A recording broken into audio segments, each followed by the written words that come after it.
British advanced pain clinic, నొప్పి మాయం, surgery దూరం. For appointments 9155515563. నమస్తే, welcome to iDream social spotlight with కవిత.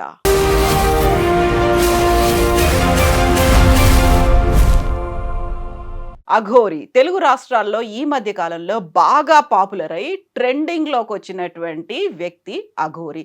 అఘోరికి భద్రత కల్పించాలి అంటూ పోలీసుల్ని ఆన్లైన్లో దరఖాస్తు చేసుకున్నటువంటి వకీల్ సాబ్ ప్రస్తుతం మనతో పాటుగా ఉన్నారు. అసలు అఘోరికి ప్రమాదం ఏమైనా పొంచి ఉందా? తనతోనే మాట్లాడదాం. మనతో పాటుగా ఉన్నారు ప్రముఖ అడ్వకేట్ సాయి కృష్ణ ఆజాద్ గారు. ఆజాద్ గారు నమస్తే అండి. నమస్తే అండి. సో అఘోరి అనగానే ఈ మధ్య కాలంలో చేస్తున్నటువంటి ఒక హల్చల్ కావచ్చు, తన చుట్టూ ఉన్నటువంటి జనాలు ఇవన్నీ చూసిన తర్వాత సడన్ గా మీరు తనకి ఒక ప్రాణహాని ఉంది అంటున్నారా, లేకుంటే రక్షణ కల్పించాలి అంటున్నారా? ప్రమాదం ఏమైనా ఉందా? ఎందుకని తనకి రక్షణ కల్పించాల్సిన అవసరం ఉంది? పోలీసుల దాకా ఎందుకు వెళ్ళారు మీరు?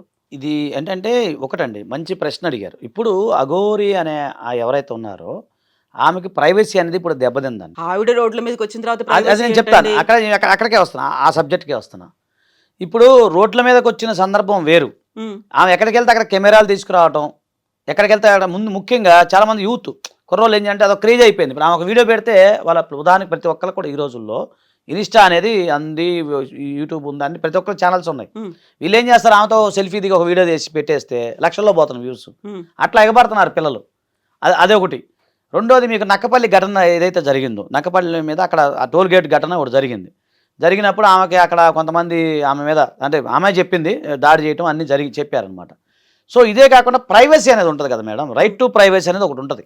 ఆ రైట్ టు ప్రైవసీ కింద ఎవరైతే ఏదైతే ఉందో ఆమె తిరిగే హక్కు అయితే ఆమెకు ఉంది.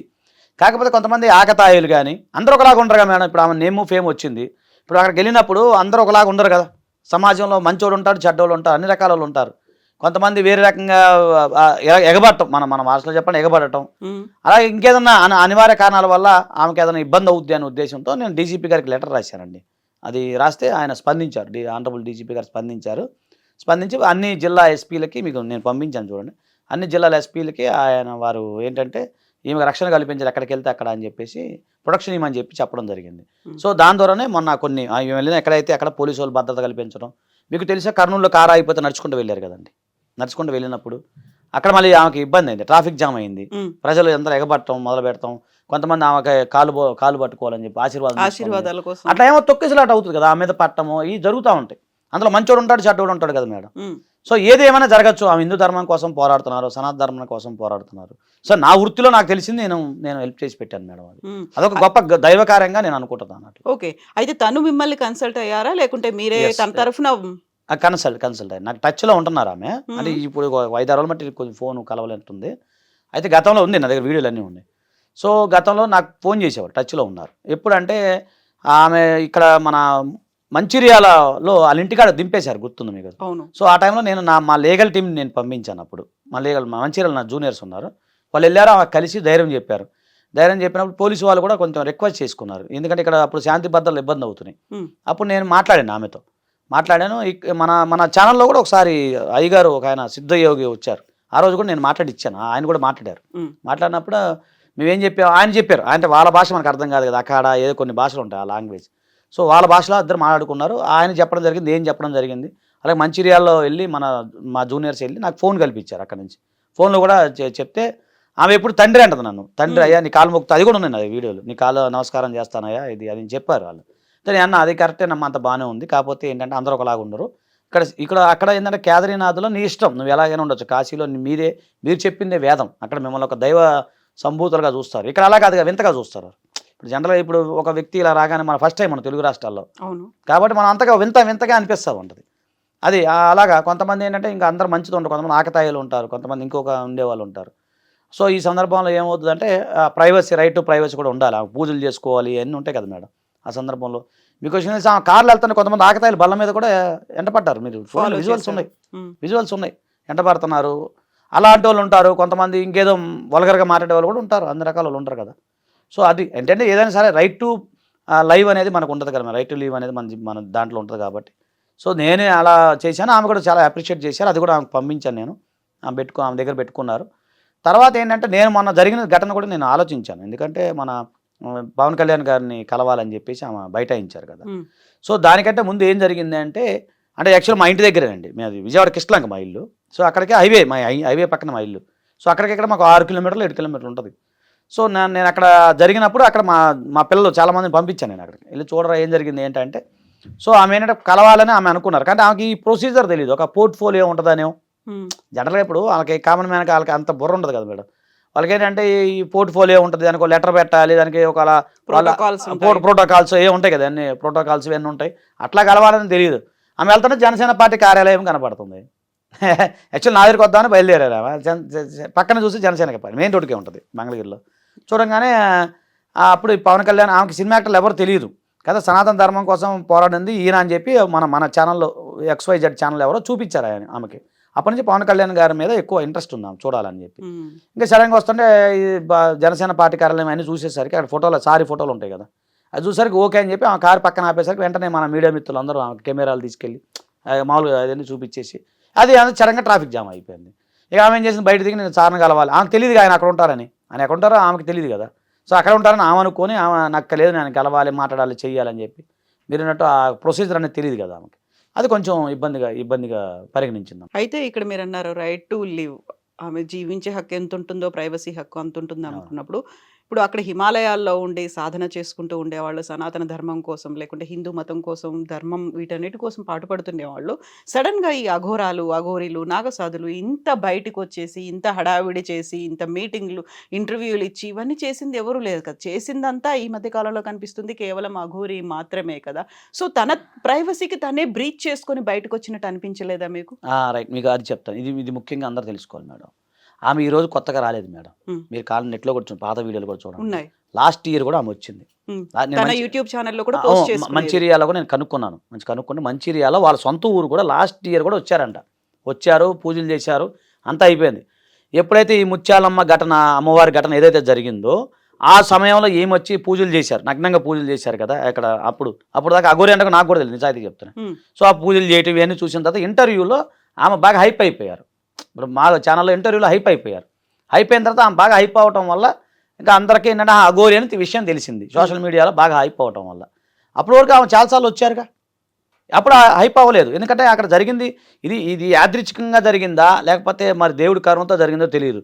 అంటే ముత్యాలమ్మ ఘటన జరిగినప్పుడు ఈమె ఎంటర్ అవటం, ముత్యాలమ్మ ఘటన జరిగినప్పుడు అక్కడ బాగా అందరూ హిందూ సంఘం వాళ్ళందరూ బాగా చేయటం, బాగా ధర్నాలు రాస్తారోకలు చేయటం, చేసే సమయంలో ఈమె రావటం.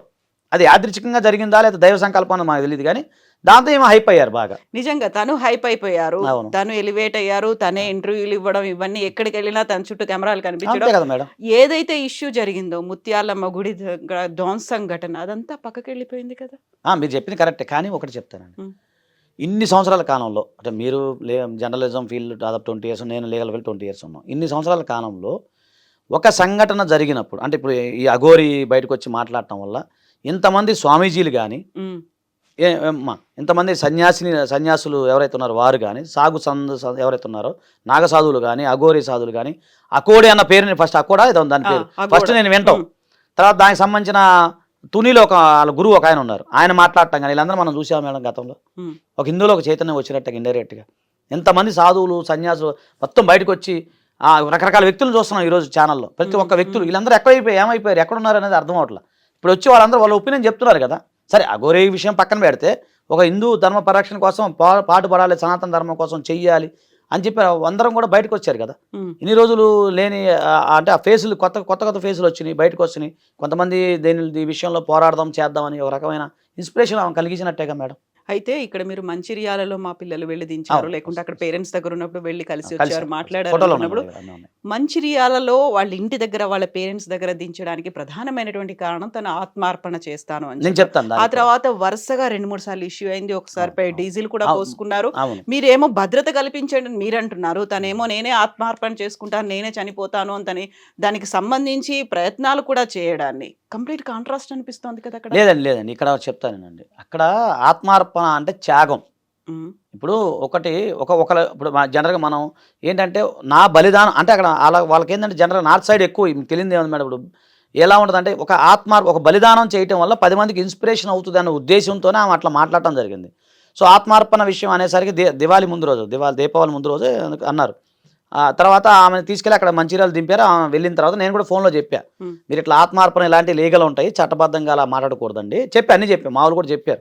అలాగే తండ్రి అది అన్నారు. అన్న తర్వాత ఆమె ఏం చేసింది, మళ్ళీ వెళ్ళిపోయారు. మళ్ళీ ఆంధ్రాలో అడుగుపెట్టారు. ఇక్కడ పాయింట్ అర్థం, ఆంధ్రాలో అడుగుపెట్టారు. అడుగుపెట్టినప్పుడు కాళహస్తికి వెళ్ళారు. కాళహస్తికి వెళ్ళినప్పుడు అక్కడ సరే అక్కడ ఉన్న ఏదంటే లోపలికి వెళ్ళడానికి నగ్నంగా అవకాశాలు లేవు, పర్మిషన్ లేదు. ఆ విషయం నాకు తెలియదు. అప్పుడు పోలీసు వారు ఏం చెప్పాలి, సామరస్యం కూర్చోబెట్టి అలా కాదమ్మా మా ప్రొసీజర్ ఇలా ఉంటుందని చెప్పాలి. అలా చెప్పకుండా నేను అరెస్ట్ చేస్తాము, నేను తీసుకెళ్ళిపోతాను అని చెప్పి ఆమెను పట్టుకునేసరికి ఆమె కోపం వచ్చేసింది. ఇంకెందుకు నేను బతికి ఉండేలా, నా శివుడి దగ్గరికి వెళ్ళకపోతే నేను ఎందుకు ఆ శివుల్లోనే ఐక్యమైపోతా అని చెప్పి ఆమె ఆ టెంప్టేషన్లో చేసింది తప్పే కానీ ఆమె ఇది ఉద్దేశపూర్వకంగా అనేది కాదు. అది ఆమె ఏంటంటే అంతసేపటికి నేను బలిదానం అయినా కూడా నా హిందూ ధర్మ పరిరక్షణ కావాలి అని ఆ మైండ్ సెట్లో ఆ విధంగా ఉంది. ఇప్పుడు కామన్గా ఇప్పుడు మనం ఒక నాగరికతంగా ఉన్న వ్యక్తులు ఎలా ఉంటుంది మేడం, ఇప్పుడు మనం బలిదానం చేసుకోవాలంటే మనం భయపడిపోతాం, మనం అసలు అంటించుకుంటే కూడా భయపడతాం. సో ఆమె ఏమంటుందంటే నా వల్ల కూడా బలిదానం వల్ల అయినా సరే ప్రజల్లో చైతన్యం రావాలి అనేది. ఇప్పుడు తెలంగాణ ఘటన ఉంది మేడం, ఆ మహానుభావుడు ఒక ఆయన శ్రీకాంతాచారి గారు, అంటే ఏం జరిగిందని పక్కన పెడితే ఉద్యమశాల ఏం జరిగిందని అప్పటి నుంచే కదా ఉద్యమం బాగా స్టార్ట్ అయింది. అయితే అంటే నేను అనేది ఏంటంటే అలాంటి ఉద్దేశం అనేది నాకు నేను అడిగినప్పుడు చెప్పిన ఆమె అట్లా చెప్పారు నాకు. సో తను ఇంటర్వ్యూలో ఇచ్చినప్పుడు కూడా ఆ టైంలో తను బయటికి వచ్చిందే మీడియా ముందు కనిపించిందే ముత్యాలమ్మ గుడి ఘటనకి సంబంధించి కనిపిస్తే అందరూ తన వ్యక్తిగత విషయాలు లేకుంటే పర్సనల్ విషయాలు ఇంక్లూడింగ్ ప్రైవేట్గా మాట్లాడుకునేటువంటి విషయాలు కూడా అవన్నీ అడగడం, తను కూడా మొహమాటం లేకుండా మాట్లాడడం, అవే ట్రెండింగ్లోకి వెళ్ళడం, వాటినే థంబ్నెయిల్స్గా పెట్టడం, దానికి సంబంధించి కంటిన్యూస్గా ఫాలోఅప్లు, డెవలప్మెంట్లు, ఇంటర్వ్యూస్ ఇవన్నీ అయ్యాయి కదా. సో వీటికి సంబంధించి తన దగ్గర ఏమైనా అయ్యో నేను ఇలా మాట్లాడుకుంటే బాగుండేది అలాంటిది ఏమైనా అనిపించిందా, మీరేమైనా సజెషన్ ఇచ్చారా తనకి? రైట్, అప్పుడు నాకు తెలియదండి. నేను మళ్ళీ మీకు చెప్తాను నిజాయితీగా, మీరు చెప్పినట్టు అంటే అప్పుడు ప్రైవసీలో కొన్ని ఛానల్ చూసాం, మీకు పీరియడ్స్ వస్తుందా ఇవన్నీ అడిగారు. అసలు అడగకుండా ప్రశ్నలు అవి, అసలు అడగకూడదు, ఒక అగౌరవాన్ని అడిగే ప్రశ్నలు కావవి. సో ఆమె ఏ సందర్భంలో చెప్పింది అనేది మనకు తెలియదు. తర్వాత నేను ఒక ప్రముఖ జర్నలిస్ట్ ఒకళ్ళు ఉన్నారు, వారు మేమంతా కలిపి వరంగల్ సంబంధించిన ఒక ఆమె ఉన్నారు, లైలా గారు ఉన్నారు కదా, మేమంతా కలిపి లైలా గారు నాకు ఎప్పటి నుంచో పరిచయం కదా, మన 15 years నుంచి బాగా స్నేహితురాలు, సోదరభావం అంతా. ఆమె కూడా బాగా మనకి పరిచయం. అయితే నేను ఆమె కూడా చెప్పడం జరిగింది, మేమందరం కలిపి ఆమెకు చెప్పాం, ఒక సందర్భంలో చెప్పినప్పుడు అప్పటి నుంచి ఆమె ఆ దృక్పథంలో మార్పు కొంత వచ్చింది చూశారు కదా. అది నిన్న జరిగిన ఘటన కూడా ఆమె ఏం లేదు, లైలా గారు కూడా వెళ్ళి నిన్న మాట్లాడాను ఏం జరిగింది లైలా, ఎలా జరిగింది అంటే చెప్పారు. ఏంటంటే ఇలాగే చిత్తులోకి వెళ్ళిపోయి ఆమె వచ్చి చాలా మంది భయభ్రాంతులకు గురవుతున్నారు, నువ్వు ఇక్కడ ఉండొద్దు, నీకు ఏదైనా వేరే దగ్గర చూస్తా అని చెప్పి ఆమె మేము చెప్పడం జరిగింది తప్ప ఆమె మీద ఎలాంటి వేరే నెగిటివ్ కామెంట్స్ అయితే మేము చేయలేదని చెప్పి ఆమె చెప్పడం జరిగింది. సో నేనేమంటానంటే అప్పుడు అఘోరి అన్న ఆమె ఎవరికి తెలియదు, ఆమెకి ఈ యొక్క దృక్పథం నాగరికతలో ఎలా మాట్లాడాలి, ఒక కల్చర్ అనేది ఉంటుంది అనేది తెలియదు. సో ఆమె ఎట్లా మాట్లాడిందో ఏమో అది అయిపోయింది. తర్వాత కాలంలో మీరు చూడండి, ఇప్పుడు జరిగిన క్రమంలో ఆమె యొక్క పంతా కూడా మార్చుకుంటున్నారు, మెల్లిమెల్లిగా మార్చుకుంటున్నారు. కాకపోతే మార్పు అనేది ఒకేసారి రాదు కదండి, ఒకసారి రాదు. మార్చుకుంటున్నారు అనుకున్నప్పుడు కూడా రోడ్డు మీద, హైవే మీద బస్సులకి అడ్డంగా కూర్చోవడం, కొన్ని అసభ్యకరంగా చేశారు, కొన్ని జుగుప్సాకరంగా ఉన్నాయి వీడియోలని, కొన్నిసార్లు ఆమె కాళ్ళు చేతులు పోలీసులు కూడా కట్టేసి లోపల వేసేసి అక్కడి నుంచి తరలించారు అనేది కూడా వినిపించింది. అది మొన్న జరిగిందండి, జనసేన జరిగింది. నో అంటే ఇవన్నీ అవుతున్నాయి అనుకున్నప్పుడు తనలో రావాల్సినటువంటి మార్పులు, సరే ధర్మము, మతము, ఇలాంటివి సనాతనము, వీటన్నిటిని పక్కన పెట్టినప్పుడు జనజీవన స్రవంతిలో కల్చర్, నాగరికత, దీంట్లో రావాల్సినటువంటి మార్పులు అనేవి ఉన్నాయి. తను దీని మీద ఫోకస్ పెట్టాల్సిన అవసరం ఉంటుందా, ఇంకా లేదు వదిలేసేసి ఈ సమాజాన్ని వదిలేసి తను ఎక్కడైతే హిమాలయాల్లో ఉందో అక్కడికే వెళ్ళాలని మీరేమైనా సజెస్ట్ చేశారా? నేనేమంటున్నానంటే మేడం, ఇప్పుడు మీకు తెలుసు అంతకుముందు నగ్నంగా వచ్చినామా, ఇప్పుడు మళ్ళీ రెగ్యులర్ అయిపోయారు, గుళ్ళోకి వెళ్ళినప్పుడు మాత్రమే వెళ్తున్నారు. ఇప్పుడు వాళ్ళు ఏంటంటే అఘోర తత్వంలో ఉన్నప్పుడు వాళ్ళకు గురువు ఉంటారు, ఆయన ఆ గురువు ఉన్నారు. సో వాళ్ళు చెప్పిన మాట వినేటట్టు ఉన్నారు కానీ మనం చెప్పే మాట వినట్లేదు. నాకు నా అనుభవం మీకు చెప్తున్నా. అయితే నేనేమన్నా ఆ గురువు ఎవరైతే ఉన్నారో పెద్ద ఆయన, నేను ఆయన టచ్లోకి వస్తున్నాను, ఆయనతో మాట్లాడుతున్నాను. సో ఇప్పుడు ఆమె ఎక్కడికో వెళ్ళారు, ఇప్పుడు వేరే రాష్ట్రం గుజరాత్కి అక్కడికి వెళ్తున్నానని చెప్పి అన్నారు. మరి వచ్చేసరికి ఆయన మార్పులు చేర్పులు జరుగుతాయి అనేది నేను అనుకుంటున్నాను. అంటే ఫోన్ నాకు కలవట్ల 5 days 10 days అయింది, అంటే 5-10 days మధ్యలో ఆమె అప్పుడెప్పుడు కలిశారు. మన జరిగిన సంఘటనలు కూడా కలవలేదు నాకు, జస్ట్ ఎత్తారు, అయ్యా తండ్రి మళ్ళీ మాట్లాడతాను ఫోన్ పెట్టేశారు అన్నమాట. ఇప్పుడు ఎక్కువ ఆ గురువు గారితో టచ్లో ఉంటున్నారు. వాళ్ళ అకోడా సంబంధించిన గురువు ఆయన ఉన్నారు, తునిలో వైజాగ్లో ఉన్నారు పెద్ద ఆయన చెప్పినప్పుడల్లా మేము వింటా ఉన్నారు. ఓకే, సో అక్కడి నుంచి మేమేమైనా తీసుకొద్దాము నాగరికత, కల్చరు, ఈ వ్యవహారం అనేది నేను అట్లా ఆలోచిస్తున్నా, అట్లా కూడా నేను నా ప్రయత్నంలో ఉన్నానండి. ఇప్పుడు ఒక క్లయింట్ వచ్చారు మా దగ్గరికి, ఒక లాయర్గా నేను ఉన్నాను, ఒక క్లయింట్ వచ్చారు, ఆయన ఈ బాబు ఇలా ప్రొసీజర్ ఇలా ఉంటుంది అంటే ఆయన వింటాడు, ఎందుకంటే ఆయనకి కల్చర్ సంగతి, సమాజం గురించి ఇవన్నీ తెలుసు. ఇప్పుడు అక్కడో అఘోరి అనేమో సమాజంతో సంబంధం లేదు, అసలు మనుషులతోనే ఏం సంబంధాలు ఉంటాయి, సంబంధ బాంధవ్యాలు ఉండవు వాళ్ళకి. వాళ్ళు వచ్చినప్పుడు మనం చెప్పింది వాళ్ళు వింటారు, అప్పుడు చెప్పేది వింటారు. తర్వాత నాతో ఏమన్నారని మీకు నేను పంపిస్తాను. దాంట్లో ఏమన్నారంటే మాట్లాడటం కూడా ఒక సాధనే తండ్రి, నేను మాట్లాడటం నేర్చుకుంటాను, ఇది ఒక సాధన అని చెప్పి ఆమె చెప్పడం జరిగింది. ఓకే, మీకు మీరు పర్మిషన్ ఇస్తే ఆ వీడియో కూడా వినిపిస్తాను నేను. యా ప్లీజ్, ఒకసారి వీలైతే తనకి ట్రై కూడా చేసి చూడండి. ట్రై చేస్తాను, అది కూడా పెడతాను. ఒక్క నిమిషం.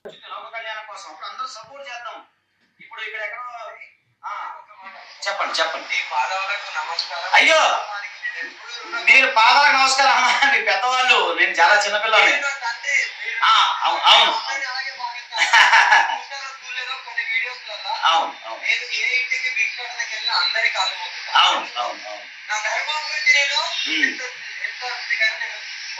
అవును అవును అవును అవును అవును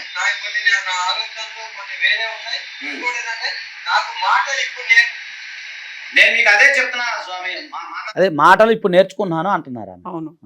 సో తనకి ఇది కూడా సాధనే. అవును, మాట్లాడటం కూడా సాధనే. అవును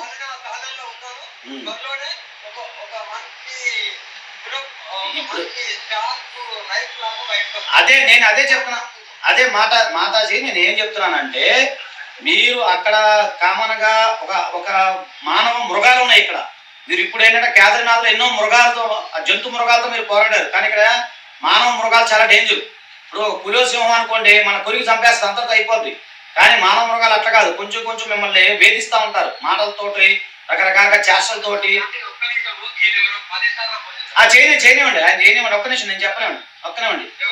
సాధన చేసుకొని త్వరలోనే షార్ప్ నైఫ్ లాగా బయటకు వస్తాను, అదేనా వర్డ్? అదే షార్ప్ నైఫ్ లాగా. నేను అదే చెప్పాను, అక్కడ వేరు ఇక్కడ వేరు, నాగరికత నేర్చుకోనని చెప్పాను.